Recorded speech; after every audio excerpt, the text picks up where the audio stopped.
Well, this is part 2 of episode 18, Was J.K. Rowling Misunderstood? And we want to zoom out on this, way out. Typically, we like to use part 2 to discuss something from a Christian perspective, but I don't even think that's necessary, at least not this time. I mean, it'll be there. It'll be in the water. But inherently, yeah, J.K. Rowling is not a Christian, not that I know of. She's not a hyper-conservative. She's, as far as I can tell, actually, in some of the ways that she speaks about this, pretty liberal, pretty progressive, and as far as I can tell, doesn't seem to hold to like a traditional Christian ethic.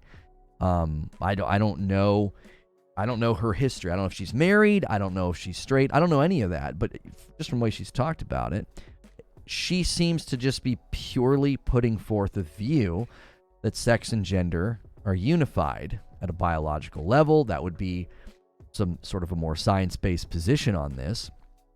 And she seems to be pro-trans. She seems to be in their corner. She supports them. She wants them to have rights and to not be attacked or maligned. And I would say we would agree with that. I think you can be pro to a degree, right? You can be pro-trans persons. You know, a Christian can be pro-homosexual persons, but also disagree with them. Like, I want you to be treated with dignity and respect, and I want you to feel love and acceptance, but I also should be able to disagree with you and not be maligned for that. And I think that's where it gets muddy, because people would say those of us that disagree with transgenderism or the movement towards, I saw a video just recently, a guy transitioned his kid when his kid was like 3, and it's like, how is that even allowed?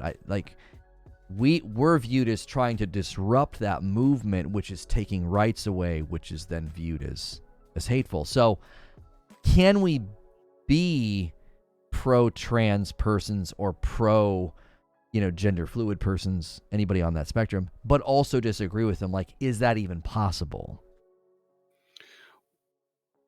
it depends on how we define being pro anything. What does that exactly mean? Does it mean we're defending their position, or does it mean that we recognize their right to be a human being in our society just as you do or I do? If it's the latter, 100%. Jesus was pro everyone, and so should we be as Christians. The problem comes in when we apply the principles of social justice to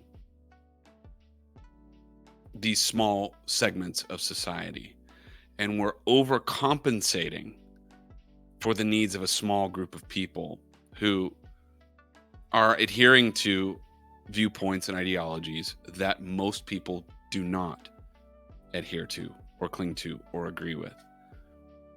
And the issue here with J.K. Rowling and her statements, when you boil it down, is she is simply repeating back to them the same things that they are saying to her. The conversation goes like this: I am not wanting to infringe upon your rights as an individual, but you also cannot infringe upon mine.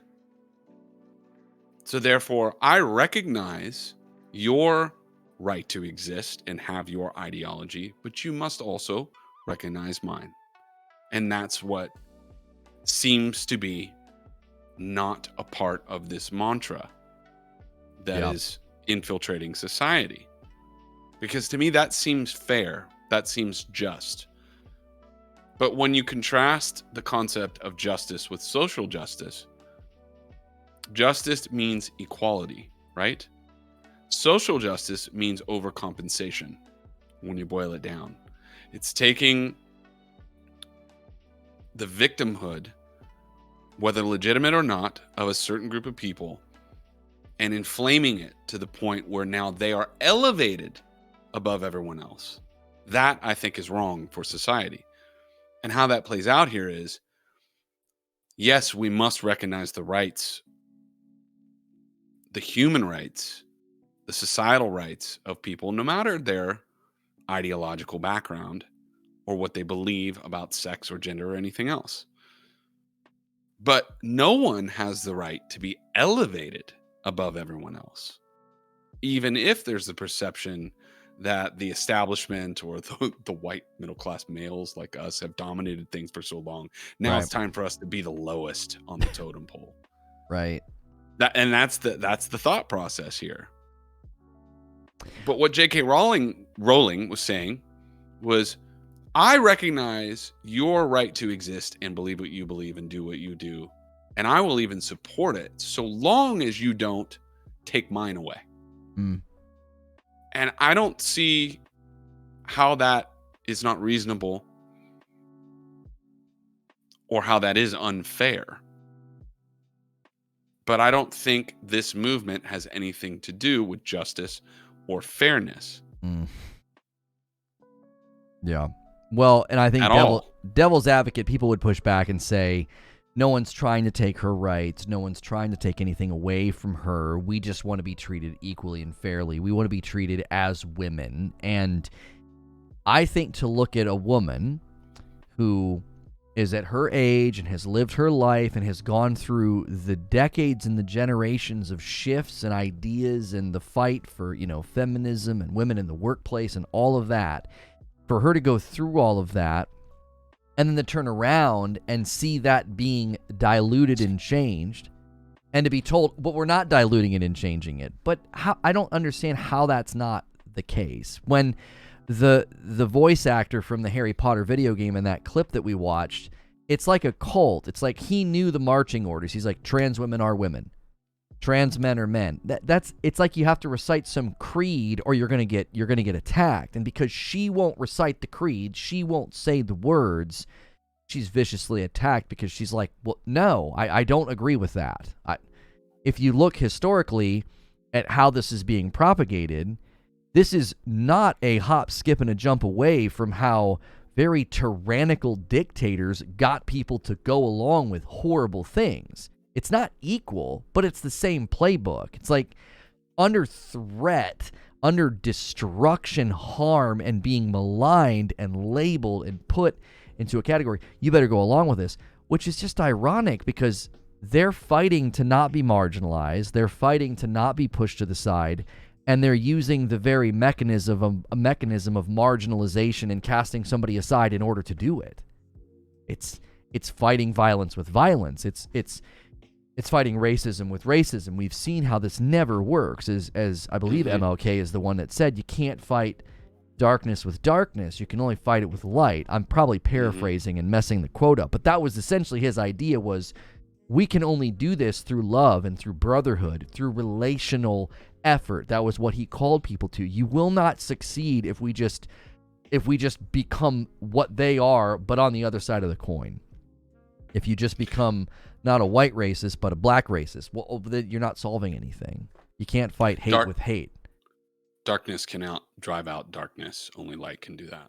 There we go. So I just feel like this is an age-old debate, which relates to sort of the second question we wanted to deal with, is what is hate speech? Because if I am unable to even disagree without being labeled as hateful, like I could stare at a transgender person in their face and truly say, I don't hate you. I have a general love for my fellow man, but I don't agree with what you're saying, and I don't agree with what you're attempting to redefine, whether it's affecting just women in general or sports programs or anything.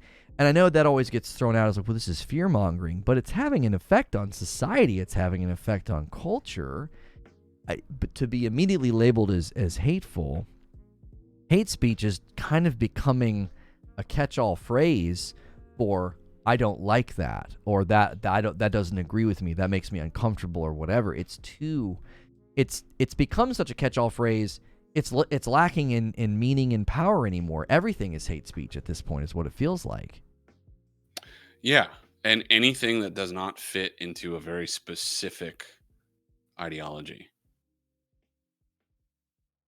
which is most people. We're not talking about the majority of people saying this is the way things are. This is the right. The trend of culture. Therefore, you're now on the outside. No, most people, you remove the fear element, the cancellation element, the social pressures and all that, and you boil it down, most of society does not agree with this. And more people have come to agree with it in recent history, but it is still a minority view. I keep coming back to language as the great weapon of our era, because so much in terms of language, and this is so Orwellian, it's crazy. I think about this every day. Think about all the terminology that's been redefined in the last several years. You know, whether it's the word recession or the word man or the word woman. I mean, there are major terms that are being redefined by those who have the loudest voices, who have the microphone.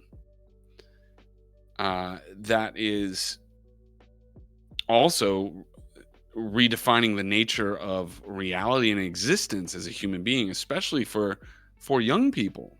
You know, we talked about, you know, drag shows in a recent episode. And, you know, when you take a step back and you take a larger view, like, what would be the motivation in wanting to present this type of content to young people who don't have the ability to discern what is true and what is not, what is right, what is not, what is good, what is not?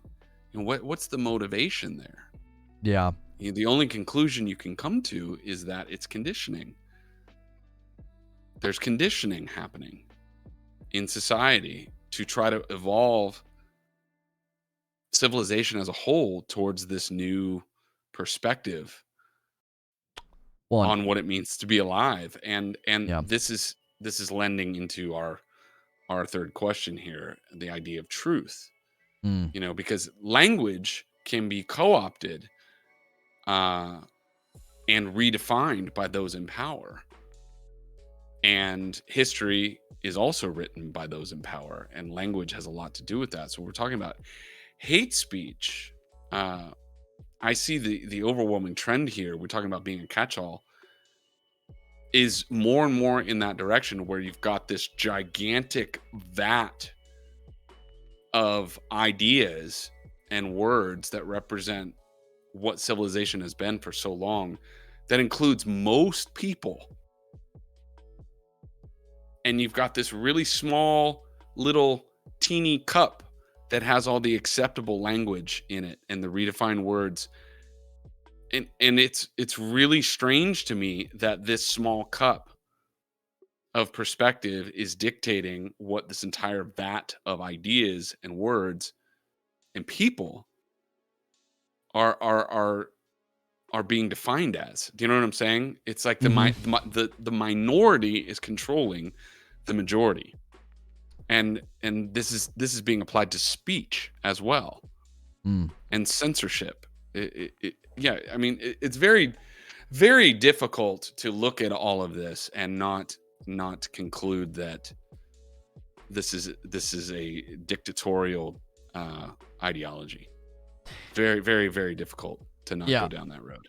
There was a clip that I saw recently of Jon Stewart, and he was trying to kind of trap this Texas, I don't know if he was a governor, he was some guy in politics, and he was trying to trap him about gun control and, you know, the thing that ends up killing children the most, and the guy knew it was going to be firearms. He kind of knew it was a bit of a trap, but he was connecting it to the drag queen thing, the drag queen story hour, the drag queen parties for children. And Stewart, I actually appreciated his passion about thinking through, are we doing a good job of protecting children from gun violence? That's a whole other subject, which I'm like, hey, we should be probably having more conversations about that. I don't think towing the party line on that topic has been helpful. That issue needs to be continually examined, I think. But he was couching the drag queen party issue, or the drag queen story hour at the library, as a free speech issue, which I thought was so interesting because, as we said in that episode, that's not neutral. Showing up to read to children dressed like that, That is not neutral. That speech communicates something. That speech communicates ideology and belief. I wouldn't want Story Hour at the library to start to become that as a venue of somebody coming there to communicate their ideology. Their free speech gets stopped short at a certain point of like, these are children. This is a publicly funded place like a school. Right? We don't let ideology and religion infect school, right? Is not neutral. So I thought that was so interesting that like he tried to couch it as free speech. I was like, but it's not about stopping somebody's free speech. It's about thinking about what's appropriate for that age group, what's appropriate for that venue, which, you know, again, you and I talked about this, how Christians have been failing. And I think the response was so strong. Stewart was sort of given ammunition to be like, well, you're trying to take away people's free speech. And in the realm of hate speech, it's like, well, we're supposed to accept these infection points of like, well, we're just supposed to let these cultural movements and these progressive ideals just filter down into children. Just let it totally get in here unchecked. But if I stop and say I disagree or I want to have a discussion, that's hate speech. That is tyrannical. Like you're basically shoving my idea to the side and saying, no, this idea is allowed. Let this idea in. And that I think is why we need to talk about truth. We kind of wanted to land here. How do we determine truth? Because this is an age-old debate. This isn't new if you study the history of philosophy, if you study the history of thought and how people came to believe certain things. The classic divide has always been truth is either from outside of us, and it is reality. It is to be lived in accordance to. This would be sort of a more traditional belief system from the Jewish belief system or the Christian belief system. But if you get into other belief systems like Greek and Egyptian thought, they thought truth came from within. It was meant to be found from within. Well, we haven't changed because people today say, my truth, I get to define my reality, I get to define truth for myself. And then the rest of us are saying, that's nonsensical. That doesn't even make sense as truth. Like, as a philosophy of truth, you're not talking about truth at that point, because Augustine would tell you truth is imperishable. It's not something that can just sort of be moved and shifted around. It's not malleable. And if that's the starting position underneath all of this, and you start there, I think it's difficult to establish truth being defined as within, because then that would mean my truth being defined within is that a woman is a woman and a man is a man. Why am I wrong? Why does your internally defined truth get to dictate what my truth is? Now you're arguing for truth coming from outside that I'm supposed to live in accordance with. So now you've created a cognitive dissonance within your view. You have internally defined truth that others are supposed to live in accordance with. That's not logically consistent. So I think that's a foundational issue that has to always be where we try to go with these conversations, because I think we get stuck in the minutia of a woman is a woman. Like people get nasty. I'm not going to call you a woman. I'm not going to call you, Susan. I don't care about that. That's immaterial. I think you got to get down to the foundational issues here. If truth comes from inside of us, then man is the highest order in the universe. We are our own God. There is nothing higher. And in the current context, emotion is the virtue inside of man that should dictate our reality. I don't feel ... today. I feel ... today. So therefore I am ... plug in, the right identity statement into one of those, into each of those blanks. The problem with that is emotion can't be trusted. Our own emotions can't be trusted. My emotions tell me to do all kinds of things every day that might not necessarily be in my best interests. My emotion tells me when a guy cuts me off in traffic, I should ram my car into him. Do I do that? No, I don't. Right. Not yet. Anyways. Right. And anyways, my emotion tells me that when I wake up in the morning, I should go back to bed because I feel tired. And yet, if I go back to bed, I'm not going to get the things done in my day that I need to do. This is what I talk to my kids about all the time. You don't feel like cleaning your room. Guess what? Yeah. You have to do a lot of things in your life that you don't feel like doing. And in fact, it's that counteraction to our own emotions that actually leads to a lot of really good things in our lives. Yeah. So if I were to just follow my emotions to their end result, man, I'd have a lot of children. I would definitely be a lot heavier. Oh yeah. Actually, I probably wouldn't be alive at this point if I were to follow my emotion to every end and every whim. So if we can establish that emotion is not a great parameter for establishing what truth is, then we've eliminated a lot of the argument as to truth being inside of us. Yeah. Now, you can make the argument that we have a conscience, and therefore we have the ability to reason what is right and wrong. And therefore, unlike any other created beings on this planet, at least in the physical sense, we have reason, and therefore we have the ability to determine truth in each and every one of us. And that's the same argument that would say, there's a piece of God in each and every one of us, or we are each gods.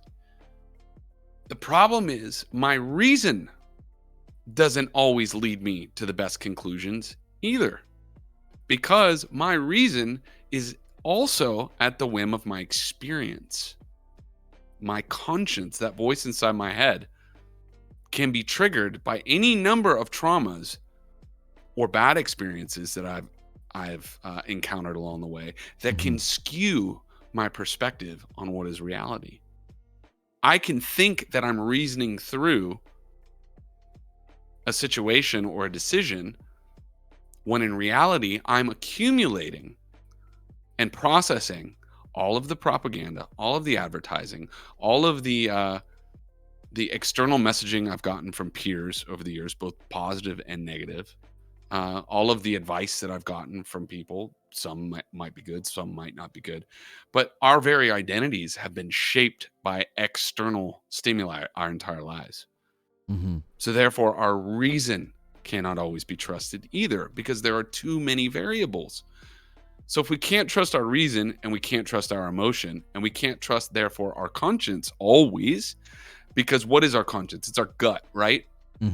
It's that gut level reaction. Now, hopefully, the older you get, the more your conscience steers you in the right direction, because you become more wise. But what about the person whose gut tells them, to befriend the wrong people throughout their whole lives, and they never learn the lesson? Then therefore that person's conscience cannot be trusted. And where's the line? On and on and on down the line. So all of our faculties are at very minimum subject to whims. And I would argue that when you dissect each of our faculties, anyone can make a strong enough case that at the very least, they're not always trustworthy. Yeah. And so truth has to be something greater than that. Otherwise, it's not a truth at all. It's just an opinion. It's just a feeling. I'll kick it back to you. Well, that was like a skeptical, I think in a good way, that was like a skeptical way to look at emotions and reason as a source of truth. But you can also do it in a philosophical way, because you can say the epistemology is a fancy word for like the idea of knowledge, like a working philosophy of knowledge. And all epistemological systems start in a circular way because they have to presuppose that we can reason and know things. And how do we know that we can reason and know things? Well, we use our reason and knowledge to reason that out. It's like, so it's a circle. It's circular. Yeah. It's a giant circle. And that's just sort of generally accepted in most philosophical starting positions is, listen, it's circular, okay? But that to me begs for something concrete to anchor it to something external. And the other thing about epistemological systems is that they presume metaphysics. They presume the immaterial. Like, your knowledge and your reasoning faculties are not purely material things. And so you're presupposing that there's metaphysical realities, morality, truth, something outside of you, knowledge that can be seen, and it presupposes things about the universe, that it's logical and harmonious and can be understood. These are all presupposed realities. And when I look at that and say, man, if you anchor all that to truth exists, like a concrete block, then the question, well, where does truth come from? And I've always thought that, if you look at these systems and you look at how it all works, it's like, well, they must have their source that would have an ontological relationship to them, which is a state of being. So if the state of being of knowledge and truth and morality is seemingly outside of us and not contained to the physical realm, then some source that's not contained to the physical realm must be the true source of all these things. So that's a more philosophical way of saying what you said. You can't really trust your emotions. You can't really trust your reasoning, right? You can be skeptical about it, pragmatic. Well, sometimes they make me do something dumb, or sometimes they make me do something self-destructive. But you can also do it philosophically. You can say, man, there's no real coherency here, which sort of begs for a true source. I had another thought, and I can't remember what it was, because as you were talking, I thought of something that I thought would be really helpful, and it's escaped my brain. You had a thought about a thought. I had a thought about a thought, and it has eluded me. So I do think fundamentally that is where you have to take the discussion, because if we don't go there, I think we get lost in the particulars of who gets to define what, who's right, who's wrong, and ultimately, you don't have a basis of determining who's right and wrong if we're all sort of approaching it with our own systems of truth and morality. It's just who wins out is seemingly the loudest voices. Right, and that's what society is being dictated by right now, because we've given a voice to everybody via social media, and now the loudest ones are winning, or winning out their power struggle, which all of humanity, when you boil it down, is a power struggle. We are all sort of clawing and biting and kicking with one another to establish our place in the order, type of thing. A congruent debate that is as old as this one, and also relevant, is the debate about the nature of man. And I bring this up all the time. There's an entire branch of thought that gives credence to the idea that man is inherently good, and then there's an entire other branch of thought that believes the opposite. Man is inherently evil and at the very least selfish. And while man is capable of lots of great things and has proven that throughout history, I think we could also point to a lot of bad things that man has done to the world and to one another, which to me gives a pretty solid argument to the fact that at the very least we are selfish, and we are going to fight for what's ours above the needs of what someone else's needs. We're going to put ourselves first. You see that play out right now all the time, perhaps never more in history, is the defining virtue of our time, me. Mm-hmm. And if that is an evidence of the latter view of the nature of man, I don't know what is.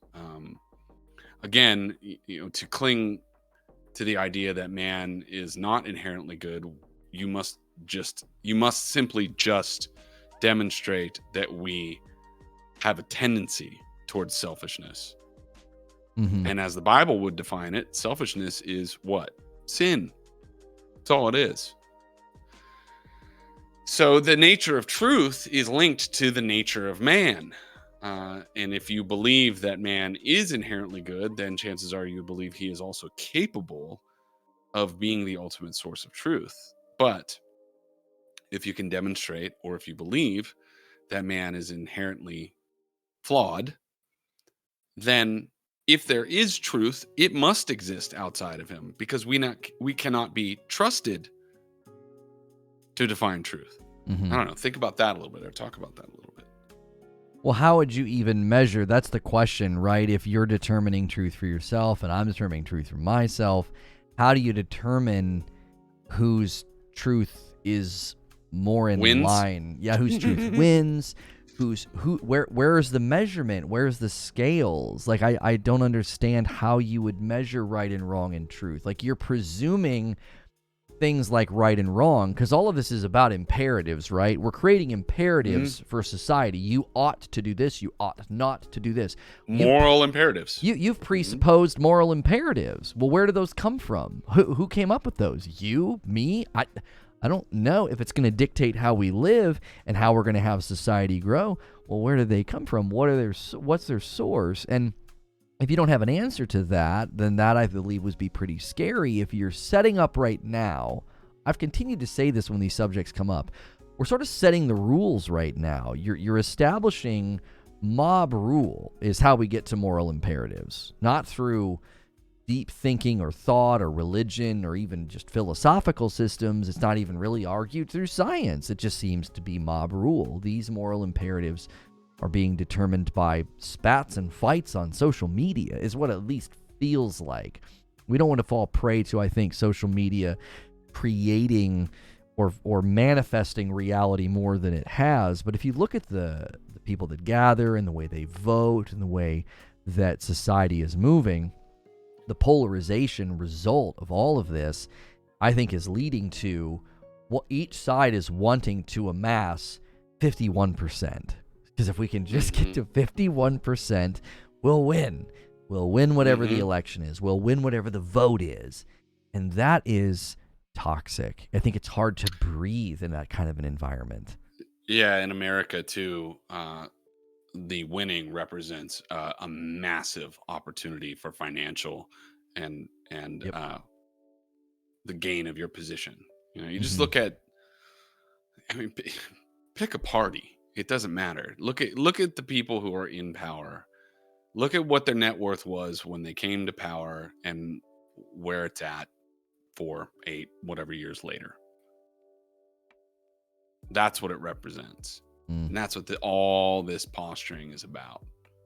It's about money. What's scary to me is if we don't have an agreed upon idea of what society is based upon, we don't have a society. And the fracturing that's taken place over this issue and other connected issues, the trend here is not good.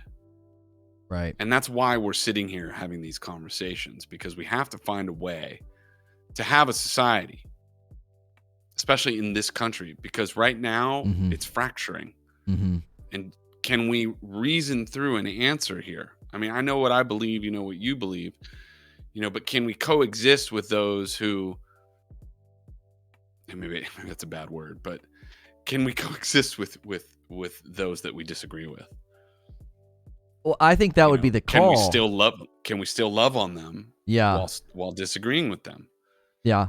Yeah. I think that would be the call, is to say, listen, I don't want a government that looks super Christian or super conservative, but I also don't want it to look like a tyrannical, liberal, sort of progressive thing either, right? My issue with is we need rules of engagement. Like, we don't have rules for engagement, like discussions, dialogue, debates. Well, we did. Well, yeah. We did. Yeah, because it's like, if we could just convince enough people on sort of the other side of certain issues that we're not your enemy. Can we please have some conversations here?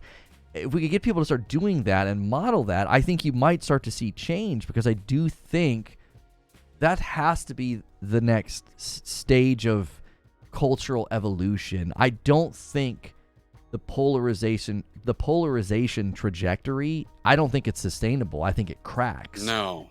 Yes. And again, that's why we're here, because we're both desperate to address this. Because if we don't start addressing this on the micro and on the macro, you know, micro, person to person, interpersonally, with the way we dictate not dictate, the way we go about transacting conversations with people and treating others. The whole hating on people that disagree with you thing is a recipe for tyrannical leadership. Mm-hmm. That's where we're headed. Yeah. Unless we arrest it. Mm-hmm. On the micro and on the macro. The funny thing was, you were talking about, belief of man, and if you believe man is generally very, very good. I was listening to a philosophical lecture recently, and I believe the book is called Birth of Nations.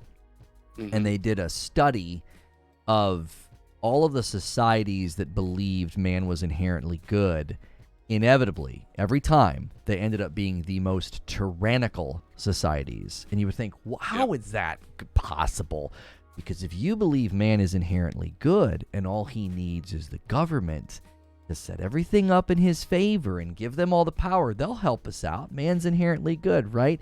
They ended up giving an inordinate amount of power to the government, and then it turns tyrannical, which is just so backwards. You would think the opposite would happen, like a super utopian society that thinks, yeah, everybody's really good.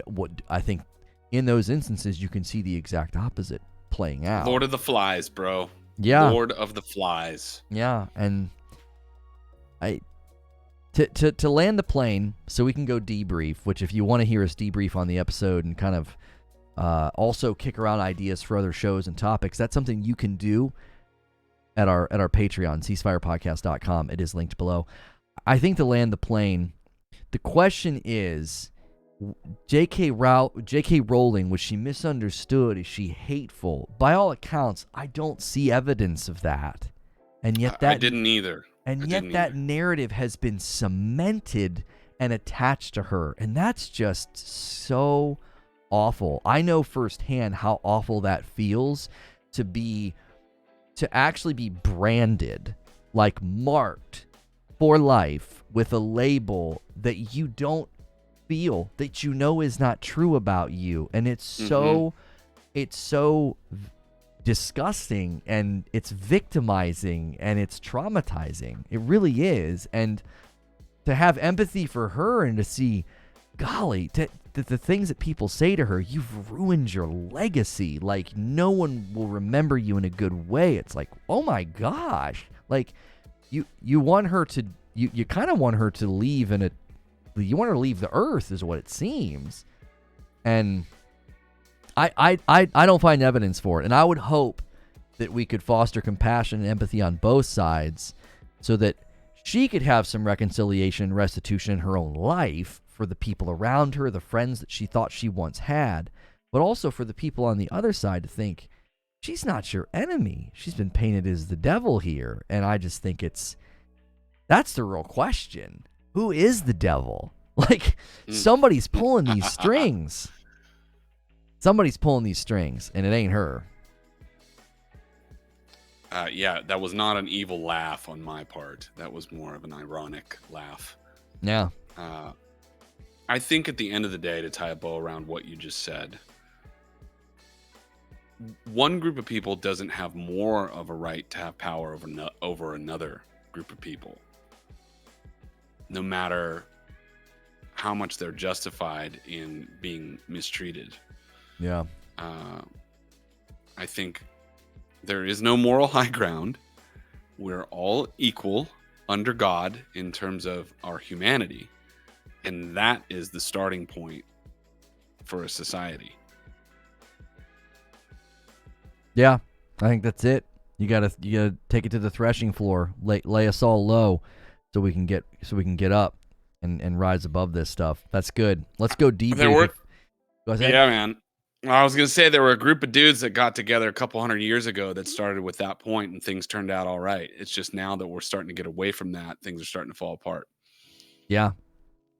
Well, seek to find ways that unite us and join the conversation. And if you think there'd be a great person to be a guest on here about this type of subjects, become a patron, submit their content or submit those ideas over there at ceasefirepodcast.com. If you are a patron, we'll see you over there in the debrief. Thanks so much for supporting us here at Ceasefire. We'll see you in the next one.